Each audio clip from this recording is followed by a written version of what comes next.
El fuego interno. Carlos Castaneda. Capítulo 15. Los desafiantes de la muerte. Llegué a la casa de Genaro como a las 2 de la tarde. Don Juan y yo nos envolvimos en una conversación, y después don Juan me hizo cambiar niveles de conciencia. Aquí estamos nuevamente los tres, igual como estábamos el día que fuimos a esa roca plana, dijo don Juan, y esta noche vamos a hacer otro viaje a esa área. Ahora sabes lo suficiente para llegar a conclusiones muy serias acerca de ese lugar y de sus efectos en la conciencia. ¿Qué es lo que vamos a hacer en ese lugar, don Juan? Esta noche te vas a enterar de unos asuntos tenebrosos que los antiguos videntes descubrieron acerca de la fuerza rodante, y vas a ver cómo es que los antiguos videntes eligieron vivir a cualquier precio. Don Juan se volvió hacia Genaro, quien estaba a punto de quedarse dormido. Le dio un leve empujón. ¿No dirías tú, Genaro, que los antiguos videntes eran hombres terribles?, preguntó don Juan. Absolutamente, dijo Genaro con un tono cortante, y luego pareció sucumbir a la fatiga. Comenzó a cabecear. En un instante dormía profundamente, apoyando la cabeza sobre el pecho con el mentón metido. Roncaba. Yo estaba a punto de soltar la risa, pero me di cuenta de que Genaro me miraba con fijeza, como si durmiera con los ojos abiertos. Eran hombres tan terribles que incluso desafiaron a la muerte, agregó Genaro entre ronquidos. ¿No tienes curiosidad por saber cómo desafiaron a la muerte esos hombres terribles?, me preguntó don Juan. Parecía exhortarme a que le pidiera un ejemplo de lo terribles que eran.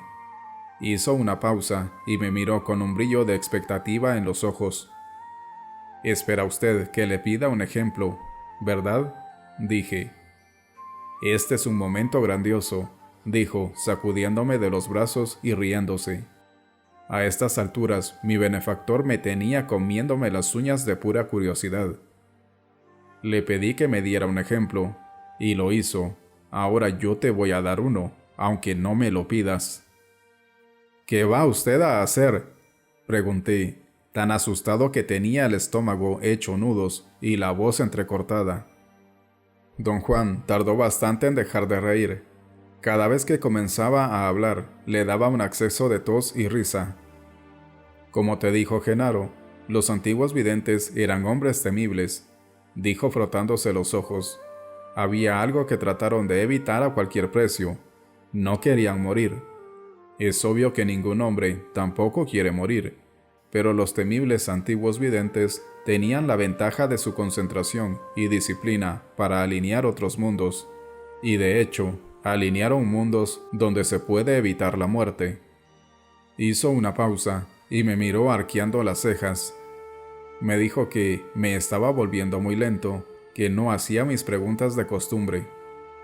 Yo comenté que me parecía muy claro que me estaba incitando a preguntarle si los antiguos videntes lograron evitar la muerte. Pero él ya me había dicho que todo su conocimiento acerca de la tumbadora no los salvó de morir. Lograron evitar la muerte mediante el alineamiento de otros mundos, dijo pronunciando sus palabras con especial cuidado. Pero de todos modos, tuvieron o tienen que morir. «¿Cómo evitaron la muerte mediante el alineamiento de otros mundos?», pregunté. «Los videntes observaron a sus aliados», dijo, «y viendo que eran seres vivientes con una resistencia a la fuerza rodante mucho más grande que la nuestra, se ajustaron al molde de sus aliados». Don Juan explicó que solo los seres orgánicos tienen una abertura que parece un tazón. Su tamaño y su fuerza y su fragilidad hacen de ella la configuración ideal para apresurar la ruptura y el desplome de la concha luminosa, bajo los embates de la fuerza rodante. Por otra parte, los aliados, que solo tienen una línea por abertura, le presentan una superficie tan pequeña a la fuerza rodante que resultan ser prácticamente inmortales. Sus capullos pueden resistir indefinidamente los embates de la tumbadora, porque aberturas del ancho de un cabello no ofrecen ninguna configuración ideal para la ruptura. Los antiguos videntes desarrollaron las más extrañas tácticas para cerrar sus aberturas, prosiguió don Juan. En esencia, estaban en lo correcto al suponer que una abertura del ancho de un cabello es más durable que una forma de tazón. ¿Aún existen esas técnicas?, pregunté. No, ya no, dijo, pero aún existen algunos de los videntes que las practicaron. Por razones que desconocía, esta aseveración me provocó una reacción de terror sin límites.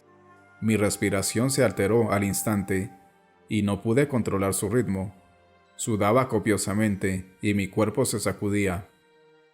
¿Aún viven hoy en día? ¿No es así, Genaro?, preguntó don Juan.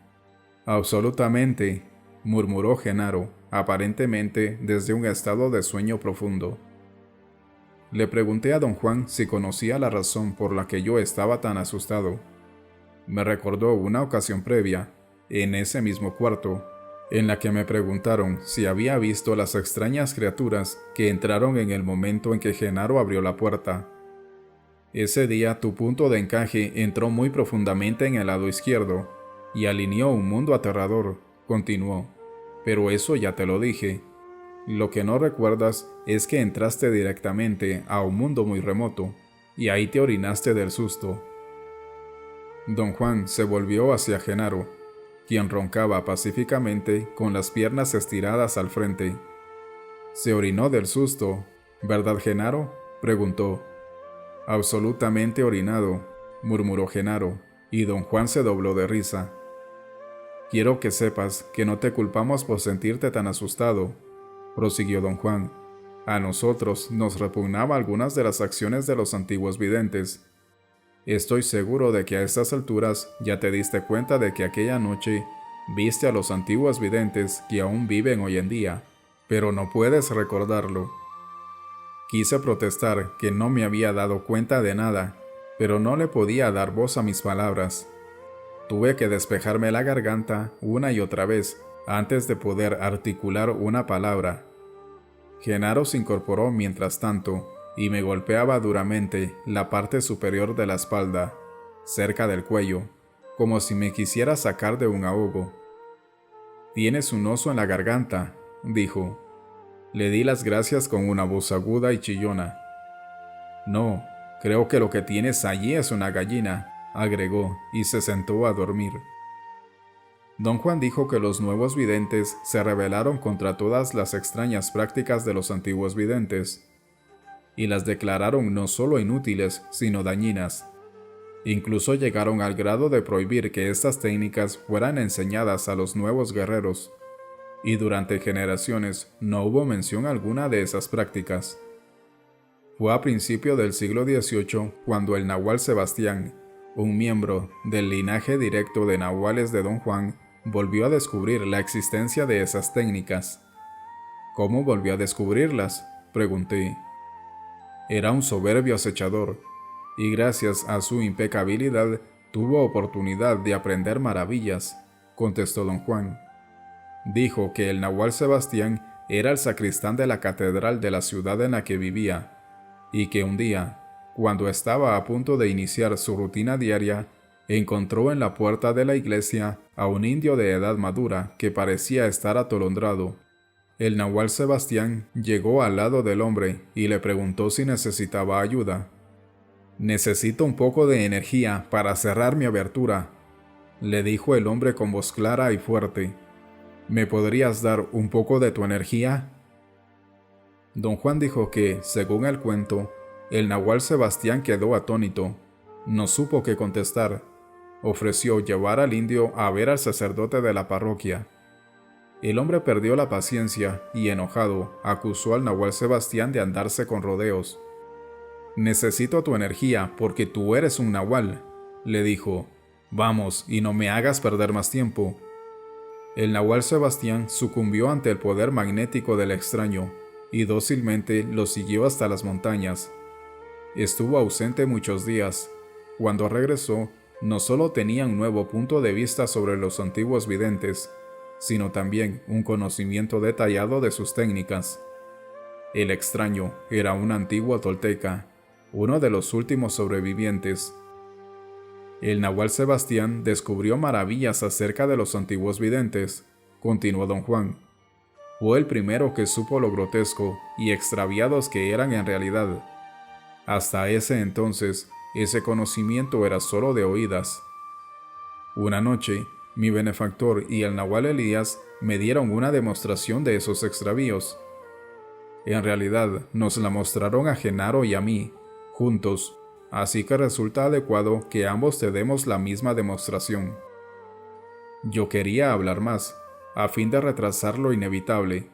Necesitaba tiempo para calmarme, para pensar en todo. Pero antes de poder siquiera decir una palabra, don Juan y Genaro me sacaron prácticamente a rastras de la casa. Nos dirigimos a las mismas colinas erosionadas que antes visitamos. Nos detuvimos al pie de una gran colina árida. Don Juan señaló unas montañas en la distancia hacia el sur y dijo que entre el lugar en el que nos encontrábamos y un corte natural en una de esas montañas, un corte que parecía una boca abierta, había por lo menos 7 sitios en los que los antiguos videntes enfocaron todo el poder de su conciencia. Don Juan aseguró que esos videntes triunfaron porque fueron eruditos y audaces. Agregó que su benefactor le mostró a él y a Genaro un sitio en que los antiguos videntes, empujados por su amor a la vida, se habían sepultado vivos y lograron realmente evitar la muerte al alinear otros mundos específicos. No hay nada inusitado en estos lugares, prosiguió. Los antiguos videntes se cuidaron de no dejar huellas. Es simplemente un paraje en el campo. Uno tiene que ver para saber dónde se localizan esos lugares. Dijo que no quería caminar hasta los sitios lejanos, pero que me llevaría al más cercano. Insistí en saber lo que se proponía hacer. Dijo que íbamos a ver a los videntes sepultados, y que para lograrlo teníamos que quedarnos allí, sentados bajo unos arbustos hasta que oscureciera. Me los señaló. Estaban como a 1 kilómetro, subiendo por una pendiente. Llegamos al grupo de arbustos y nos sentamos como pudimos. En voz baja, don Juan me comenzó a explicar que para poder obtener energía de la tierra, los antiguos videntes solían enterrarse durante periodos, dependiendo de la importancia de lo que querían lograr. Mientras más difícil su objetivo, más largo el periodo de entierro. Don Juan se puso de pie y de manera melodramática me mostró un punto a unos cuantos metros de donde estábamos. Ahí están sepultados 2 antiguos videntes, dijo. Se enterraron ahí hace 2000 años para evitar la muerte, no con ánimo de huir de ella, sino con ánimo de desafiarla. Don Juan le pidió a Genaro que mostrara el sitio exacto en el que estaban enterrados. Me volví para ver a Genaro. Y estaba sentado a mi lado, profundamente dormido otra vez. Pero, para mi total asombro, se incorporó de un salto y ladró como perro, y corrió en 4 patas hasta el punto que señalaba don Juan. Corrió luego alrededor del sitio, imitando a la perfección a un perro pequeño. Su actuación me pareció divertidísima. Don Juan casi se tendía en el suelo de la risa.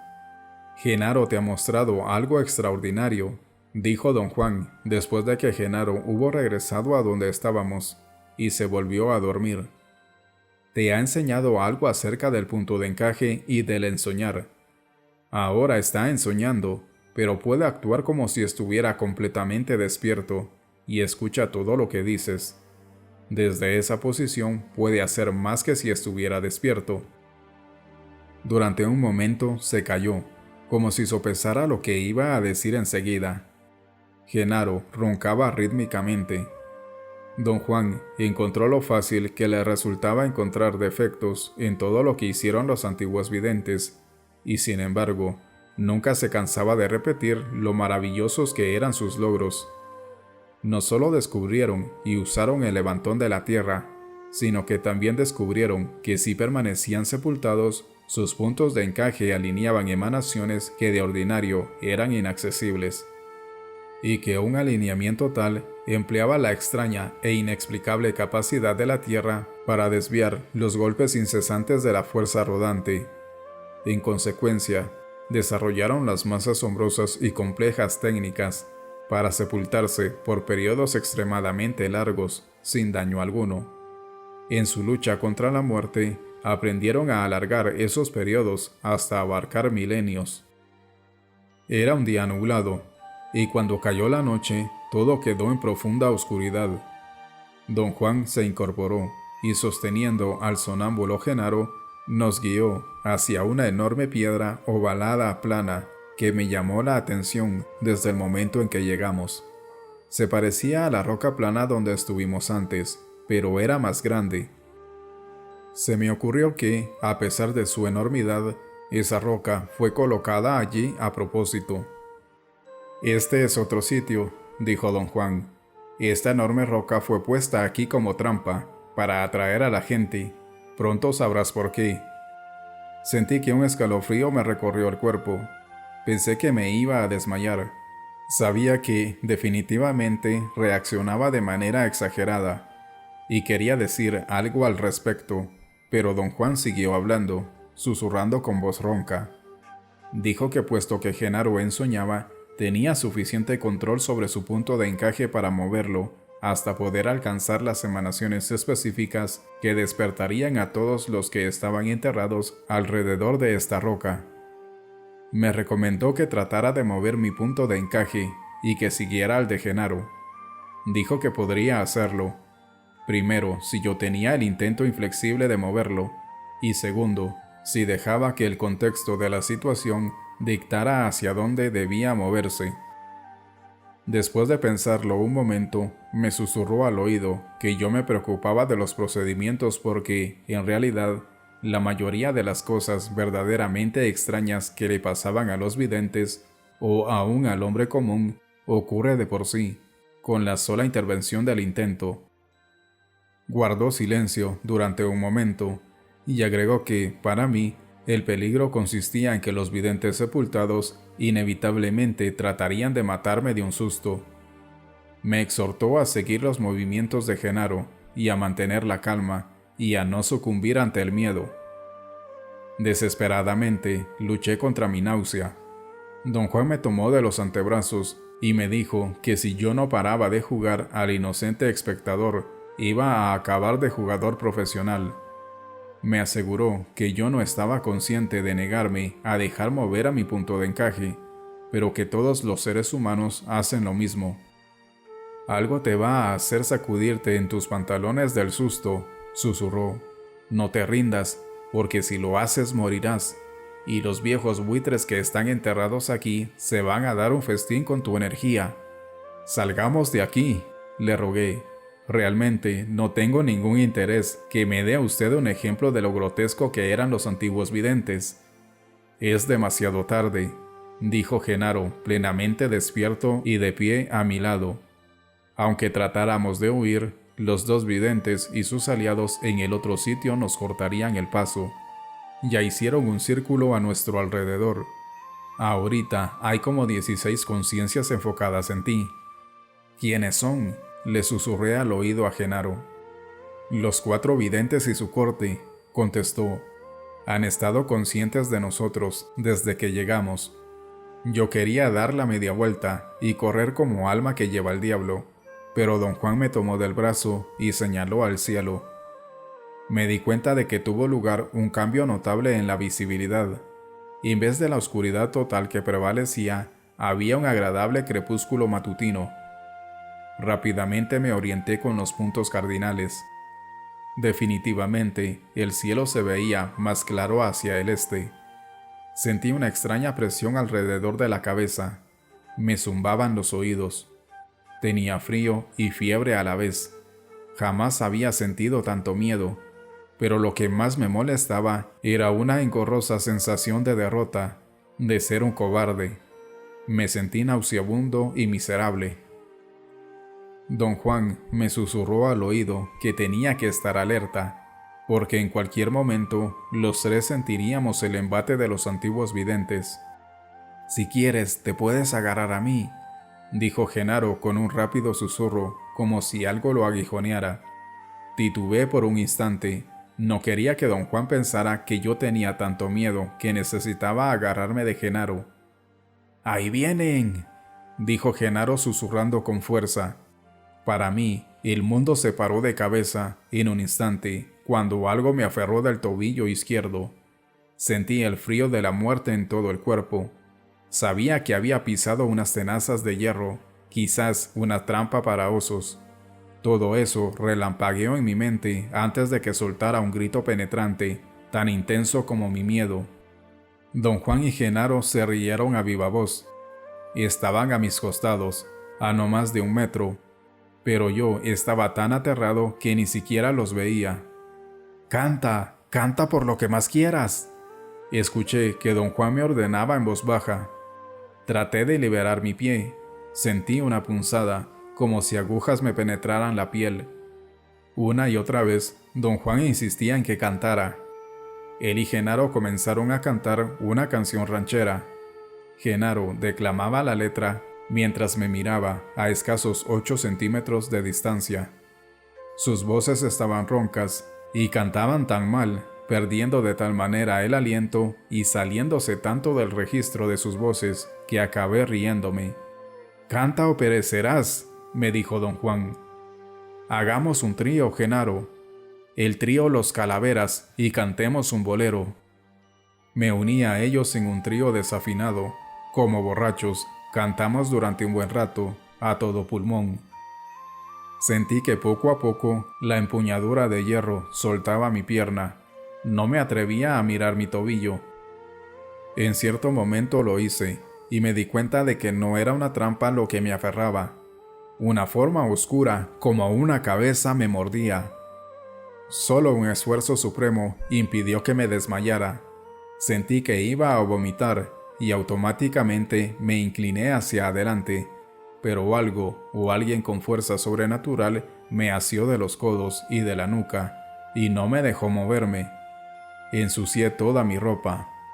Mi repugnancia era tan completa que comencé a caer, desmayado. Don Juan me salpicó en la cara con agua que tomó de una pequeña calabaza que siempre llevaba consigo cuando íbamos a las montañas.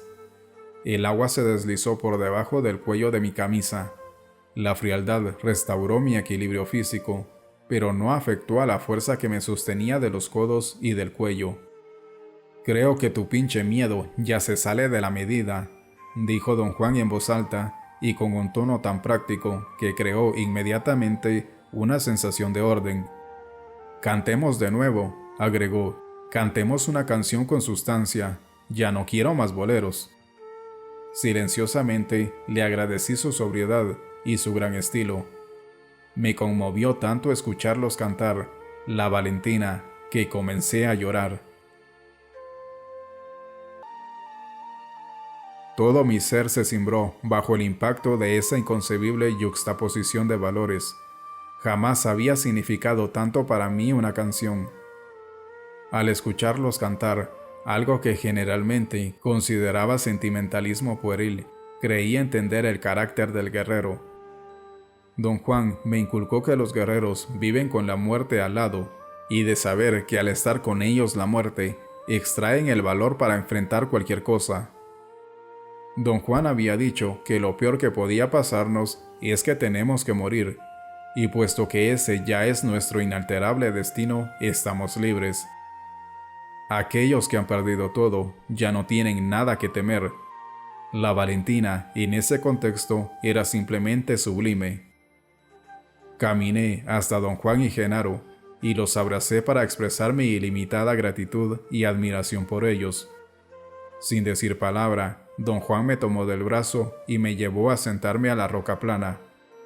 «Ahora la función está a punto de comenzar», dijo Genaro, mientras trataba de encontrar una posición cómoda para sentarse. «Acabas de pagar tu boleto de entrada. Lo tienes embarrado en todo el pecho». Me miró, y los dos soltaron la risa. «No te sientes demasiado cerca de mí», dijo Genaro, «y mejor siéntate al otro lado de mí. Quiero estar a favor del viento, porque no hueles muy bien que digamos». Cuando pararon de reír, Genaro me habló otra vez. «No te alejes mucho», dijo. los antiguos videntes aún no acaban con sus trucos. Me acerqué a ellos todo lo que permitía la cortesía. Durante un instante me preocupé de mi estado, pero al otro instante, todos mis escrúpulos se volvieron una tontería al darme cuenta de que algunas personas se acercaban a nosotros. No podía ver claramente sus formas, pero distinguí una masa de figuras humanas que se movía en la penumbra. No traían linternas, y a esa hora las hubieran necesitado. De alguna manera, ese detalle me preocupó muchísimo. No quise enfocarlo, e intencionalmente comencé a pensar de manera racional. Supuse que debimos haber hecho tanto barullo con nuestro canto a todo pulmón y que esas personas venían a investigar. Don Juan me tocó del hombro. Con un movimiento del mentón señaló a los hombres que venían al frente del grupo. «Esos 4 son los antiguos videntes», dijo. «Los demás son sus aliados». Antes de que yo pudiera comentar que simplemente eran campesinos locales, escuché un sonido susurrante justo a mis espaldas. En un estado de alarma total, volví la cabeza con tanta rapidez. Mi movimiento fue tan repentino que el aviso de don Juan llegó demasiado tarde. «¡No vuelvas la cabeza!», lo oí gritar. Sus palabras no eran más que un telón de fondo, no significaban nada para mí. Al volverme, vi que 3 hombres grotescamente deformados treparon a la roca justo detrás de mí. En una mueca de pesadilla se arrastraban hacia mí, con las bocas abiertas y los brazos extendidos para agarrarme. Mi intención fue gritar a todo pulmón, pero lo que brotó fue un graznido agonizante, como si algo obstruyera mi garganta. Automáticamente rodé para eludirlos y caí al suelo. Al incorporarme, don Juan saltó hasta mi lado, en el momento preciso en que descendían sobre mí como buitres una horda de hombres dirigidos por aquellos que don Juan había señalado. Chillaban como murciélagos o ratas. Aterrado, grité. Esta vez pude dar un grito penetrante. Tan ágil como un atleta en plena forma, don Juan me arrebató de sus garras y me subió a la roca. Con voz imponente me dijo que no volviera la cabeza, por muy asustado que estuviera. Dijo que los aliados no pueden empujar en absoluto, pero que sí podían asustarme y hacerme caer al suelo. Una vez en el suelo, los aliados sí podían aprisionar a cualquiera. Si caía en el suelo junto al sitio en el que estaban enterrados los videntes, estaría a su merced. Me harían pedazos mientras los aliados me detenían. Agregó que no me dijo todo eso antes porque tenía la esperanza de que me vería obligado a ver y a entender todo por mí mismo. Su decisión casi me costó la vida. La sensación de que los hombres grotescos estaban justo a mis espaldas era casi insoportable. Con fuerza, don Juan me ordenó conservar la calma y enfocar mi atención en los 4 hombres que estaban a la cabeza de un grupo de quizás 10 o 12. Como si esperaran una señal, en cuanto enfoqué mis ojos a ellos, todos avanzaron hasta el borde de la roca. Allí se detuvieron y comenzaron a silbar como serpientes. Caminando, se alejaban y se acercaban. Su movimiento parecía estar sincronizado. Era tan consistente y ordenado que parecía ser mecánico. Era como si siguieran un patrón repetitivo, diseñado para hipnotizarme. «No mires, corazón», me dijo Genaro, como si le hablara a un niño. La risa que me salió fue casi tan histérica como mi miedo. Me reí con tanta fuerza que el sonido reverberó en los cerros cercanos. Al momento, los hombres se detuvieron y parecieron quedar perplejos. Distinguía las formas de sus cabezas que subían y bajaban, como si hablaran, como si deliberaran entre ellos. Entonces uno de ellos saltó a la roca. «¡Cuidado! ¡Ese es un vidente!», exclamó Genaro. «¿Qué vamos a hacer?», grité. «Podríamos volver a cantar», contestó don Juan con ecuanimidad. En ese momento, mi temor llegó a su punto culminante. Empecé a saltar y a rugir como animal. El hombre saltó al suelo. «Ya no le hagamos caso a esos payasos», dijo don Juan. Hablemos como de costumbre. Dijo que fuimos ahí buscando esclarecimiento, y dijo que yo estaba fracasando miserablemente. Tenía que reorganizarme. Lo primero que debía yo de hacer era entender que mi punto de encaje se había movido, y que ahora hacía resplandecer a emanaciones oscuras.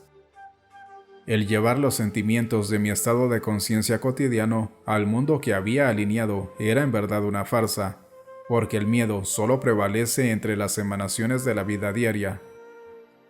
Le dije que si es que mi punto de encaje se había movido como él decía, yo tenía nuevas para él.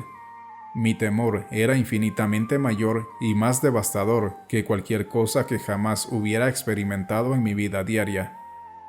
«Te equivocas», dijo. «Tu primera atención está confundida y no quieres ceder el control. Eso es todo. Tengo la impresión de que podrías caminar derechito hasta esas criaturas y enfrentarlas y que no te harían nada».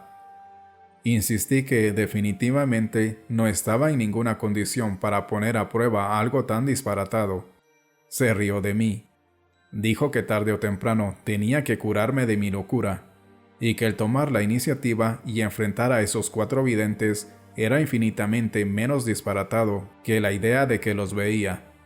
Dijo que para él, locura era estar frente a frente con hombres que estuvieron sepultados durante 2000 años y que seguían vivos, y no pensar que eso era el pináculo de lo absurdo. Escuché con claridad todo lo que dijo, pero realmente no le prestaba atención. Estaba aterrado por los hombres que se movían alrededor de la roca. Parecían prepararse para saltarnos encima. En realidad, para saltar encima de mí. Estaban fijos en mí. Mi brazo derecho comenzó a temblar como si se viera afectado por algún desorden muscular. Noté instantáneamente que había cambiado la luz en el cielo. No me di cuenta de que ya era de madrugada. Lo más extraño es que un impulso incontrolable me hizo incorporarme y correr hacia el grupo de hombres. En ese momento tenía 2 sensaciones completamente diferentes acerca del mismo evento. La menor era de terror puro. La otra, la mayor, era de indiferencia total. Nada me importaba en absoluto. Cuando llegué hasta el grupo, no me sorprendí de que don Juan tenía razón. No eran hombres en realidad. Solo 4 de ellos tenían alguna semejanza con los hombres, pero tampoco lo eran. Eran extrañas criaturas con grandes ojos amarillos. Los otros eran simplemente formas impulsadas por los 4 que parecían hombres. Sentí una tristeza extraordinaria por aquellas criaturas con ojos amarillos. Traté de tocarlas, pero no pude hallarlas. Una especie de viento huracanado los arrebató. Busqué a don Juan y a Genaro. No estaban ahí. Nuevamente todo estaba en completa oscuridad. Una y otra vez grité sus nombres. Durante algunos minutos me moví a ciegas en las tinieblas. La repentina llegada de don Juan me espantó. No vi a Genaro. «Volvamos a casa», dijo. «El camino de vuelta es siempre más largo».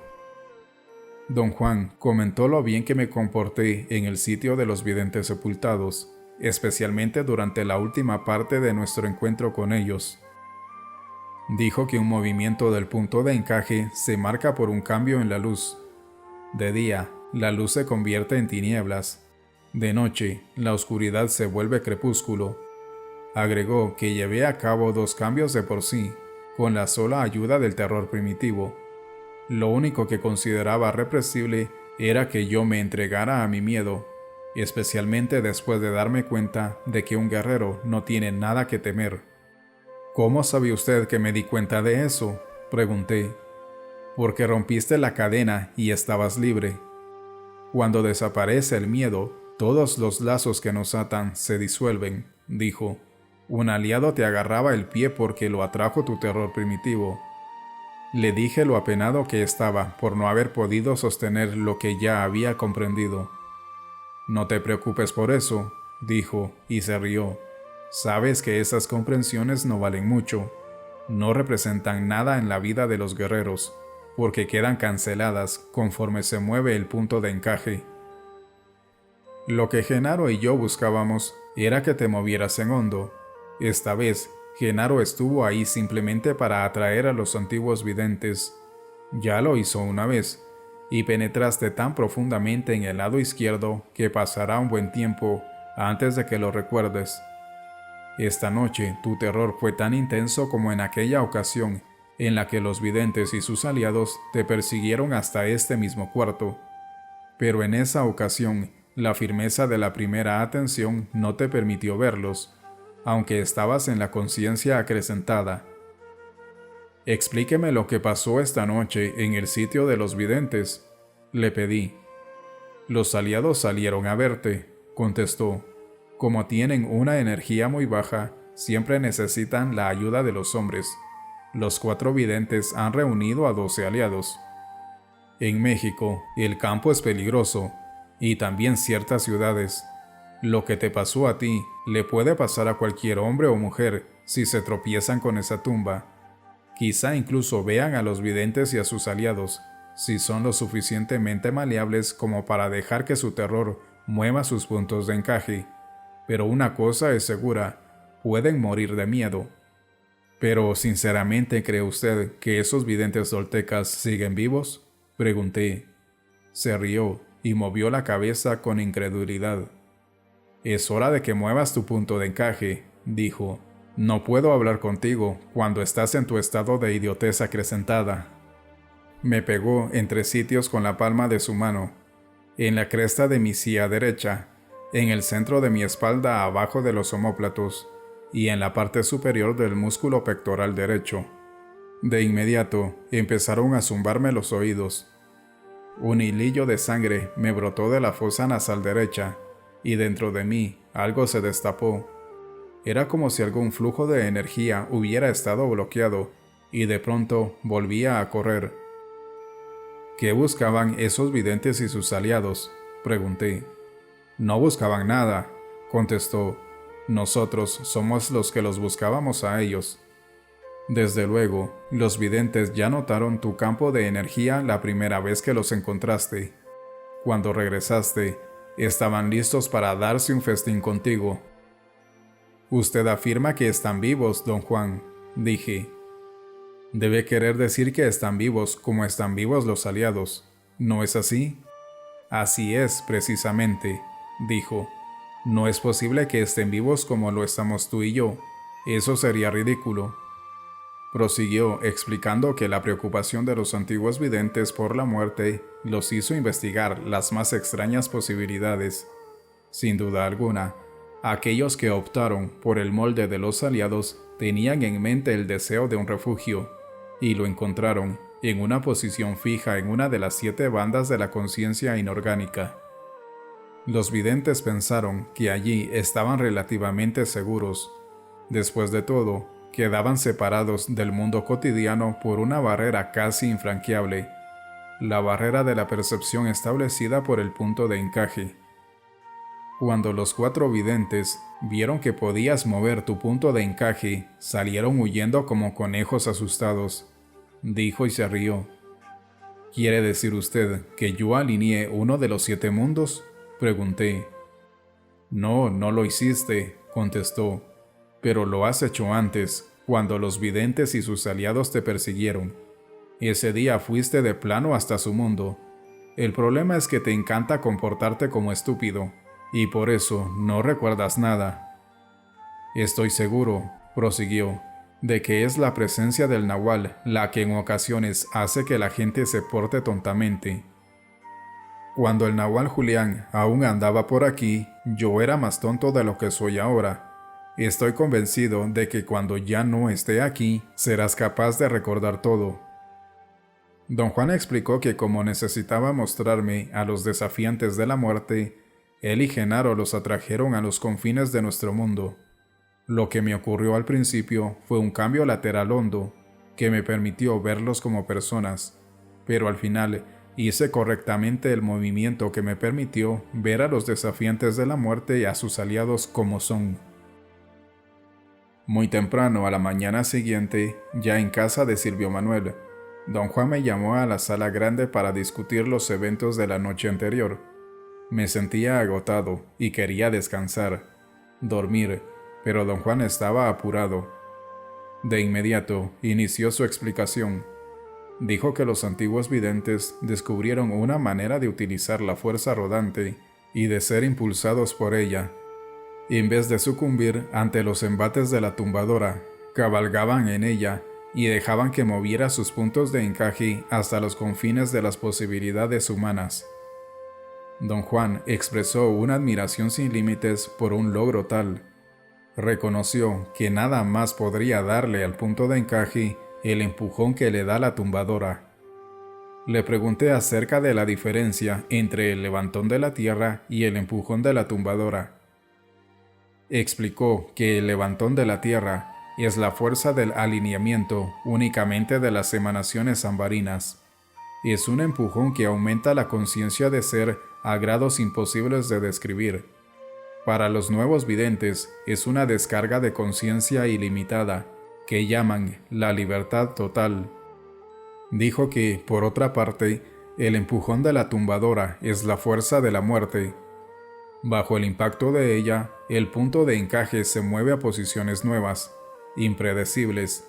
Por eso, en sus viajes, los antiguos videntes siempre andaban solos, aunque la empresa en la que estaban dedicados era siempre comunal. En sus viajes, la compañía de otros videntes era fortuita y generalmente significaba una lucha por la supremacía. Le confesé a don Juan que, para mí, fuese lo que fuera, la preocupación de los antiguos videntes resultaba peor que los cuentos de terror más mórbidos.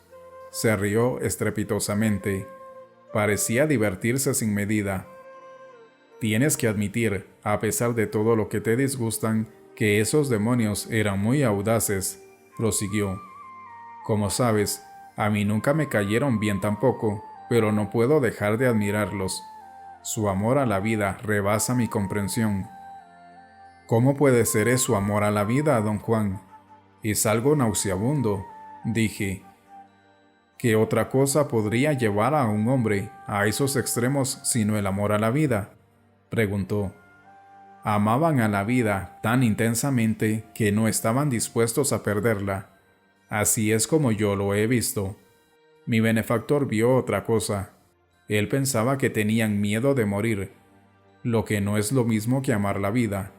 Yo digo que no querían morir porque amaban la vida y porque habían visto maravillas, y no porque eran monstruos codiciosos. No, estaban extraviados porque nadie los desafió jamás. Eran caprichosos como niños malcriados, pero su osadía era impecable y también lo fue su valor. ¿Te aventuraste tú en lo desconocido por codicia? De ninguna manera. La codicia solo funciona en el mundo de los asuntos cotidianos. Para aventurarse en esa aterradora soledad, uno debe tener algo superior a la codicia. Amor. Uno necesita amor a la vida, a la intriga, al misterio. Uno necesita de curiosidad insaciable y de una montaña de agallas. Así que no me salgas con estas tonterías de que te hacen sentir nauseabundo. Yo que tú estaría rojo de vergüenza. Los ojos de don Juan brillaban con risa contenida. Me ponía en mi lugar, pero se reía de ello. Por una hora quizá, don Juan me dejó solo en el cuarto. Quería organizar mis pensamientos y mis sentimientos. No tenía manera de hacerlo. Sabía sin duda alguna que mi punto de encaje se encontraba en una posición en la que no prevalece el razonamiento, y sin embargo me impulsaban preocupaciones razonables. Don Juan dijo que, técnicamente, en cuanto se mueve el punto de encaje, estamos dormidos. Me preguntaba, por ejemplo, si desde el punto de vista de un espectador yo estaba dormido, así como yo había visto dormido a Genaro. Le pregunté esto a don Juan en cuanto regresó. «Estás absolutamente dormido, sin tener que estar acostado», contestó. «Si te vieran ahora personas que están en la conciencia normal, les parecería que estás un poco mareado, incluso borracho». Explicó que durante el sueño normal, el movimiento del punto de encaje ocurre a lo largo de cualquier borde de la banda del hombre.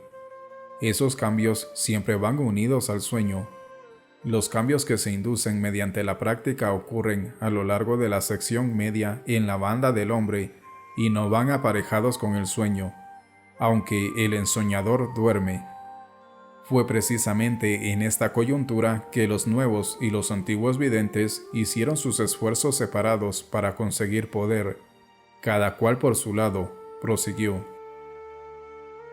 Los antiguos videntes querían una réplica del cuerpo, pero con mayor fuerza física, así que deslizaron sus puntos de encaje a lo largo del borde derecho de la banda del hombre.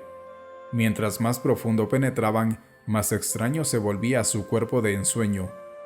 Anoche tú mismo fuiste testigo del monstruoso resultado de un movimiento en hondo a lo largo del borde derecho. Dijo que los nuevos videntes son completamente diferentes, que ellos mantienen sus puntos de encaje a lo largo de la sección media de la banda del hombre. Si el movimiento no es profundo, como por ejemplo el cambio a la conciencia acrecentada, el ensoñador es casi como cualquier otra persona en la calle, salvo por una ligera vulnerabilidad a las emociones, como el temor y la duda. Pero a cierto grado de profundidad, el ensoñador que se mueve a lo largo de la sección media se convierte en una burbuja de luz. El cuerpo de ensueño de los nuevos videntes es una burbuja de luz. Dijo también que un cuerpo de ensueño tan impersonal es más conducente al entendimiento y a la examinación, que son la base de todo lo que hacen los nuevos videntes. El cuerpo de ensueño intensamente humanizado de los antiguos videntes los llevó a buscar respuestas que eran igualmente personales, humanizadas. De pronto, don Juan titubeó y pareció buscar ciertas palabras adecuadas. «Existe otro desafiante de la muerte», dijo secamente, «tan diferente a los 4 que viste, que resulta indistinguible del hombre común de la calle. Ha logrado esta hazaña única al ser capaz de abrir y de cerrar su abertura a voluntad». Casi nerviosamente, jugó con los dedos. «Ese desafiante de la muerte es el antiguo vidente que el nahual Sebastián encontró en 1723, prosiguió. Consideramos que en ese día principia nuestra línea. Por segunda vez, ese desafiante de la muerte, quien ha vivido en la tierra durante cientos de años, ha cambiado la vida de todos los nahuales que conoció, algunas veces más profundamente que otras. Y desde ese día, en 1723, ha conocido a cada uno de los nahuales de nuestra línea. Don Juan me miró con fijeza. Me sentí extrañamente avergonzado. Pensaba que mi vergüenza era resultado de un dilema. Tenía las más serias dudas respecto al contenido de su narración, y a la vez tenía la más desconcertante confianza de que todo lo que me decía era verdad. Le expresé mi dilema. «El problema de la incredulidad racional no es absolutamente tuyo», dijo. Al principio, mi benefactor se vio asediado por la misma pregunta. Desde luego, un día todo se aclaró, pero se tardó mucho tiempo en hacerlo.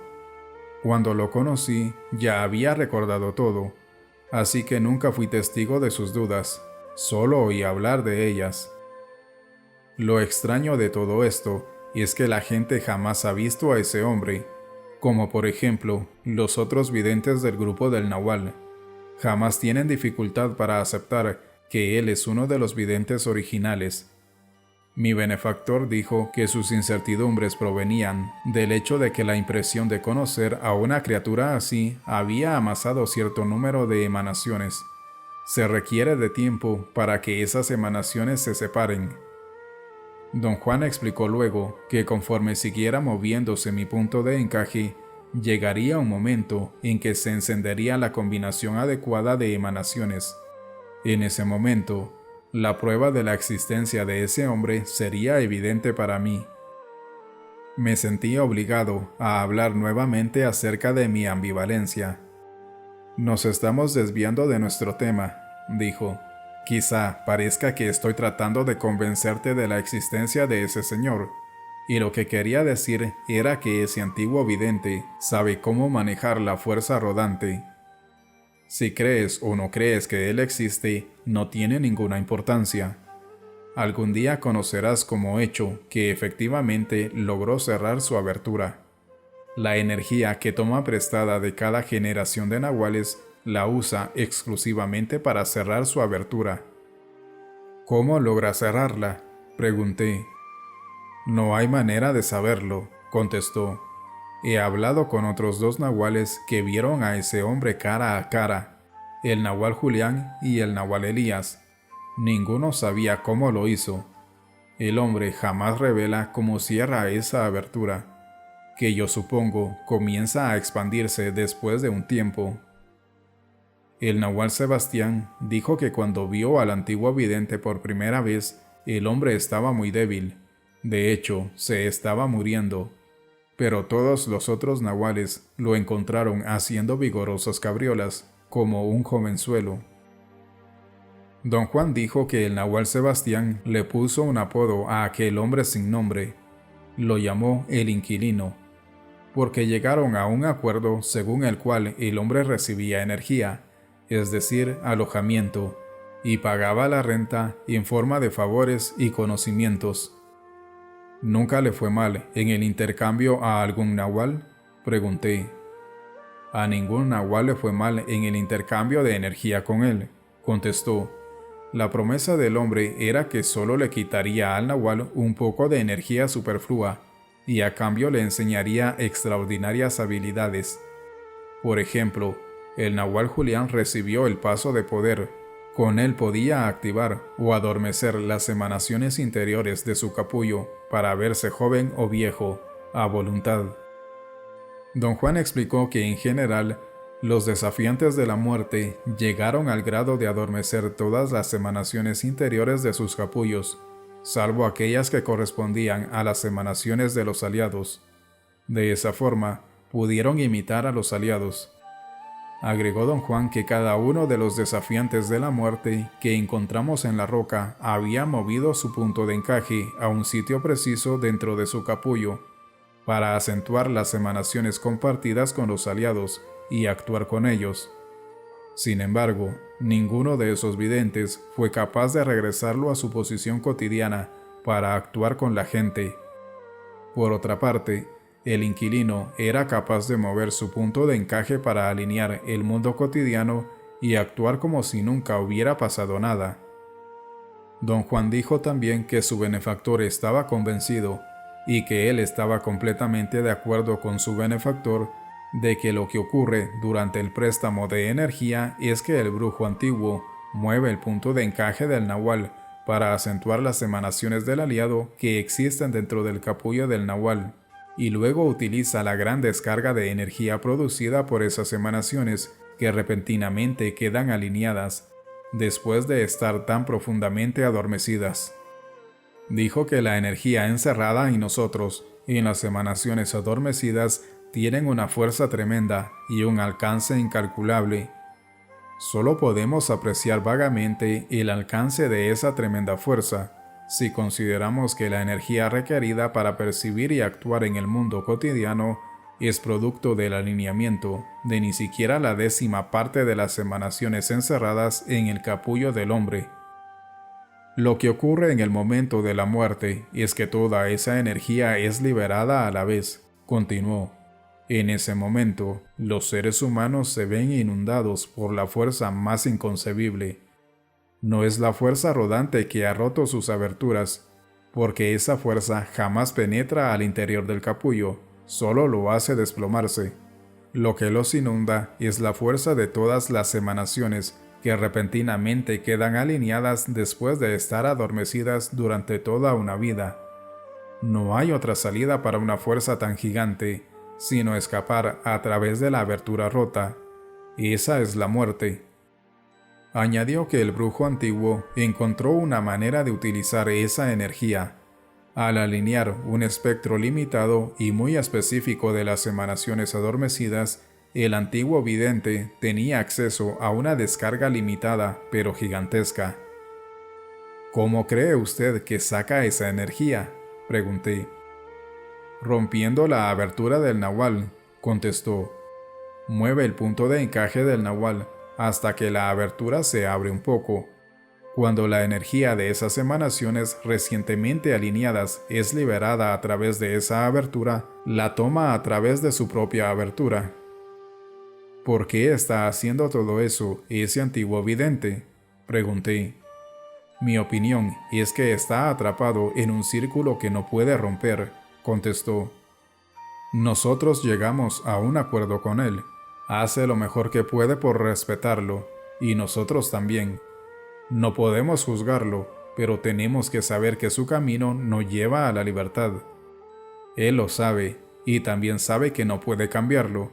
Está atrapado en una situación de su propia hechura.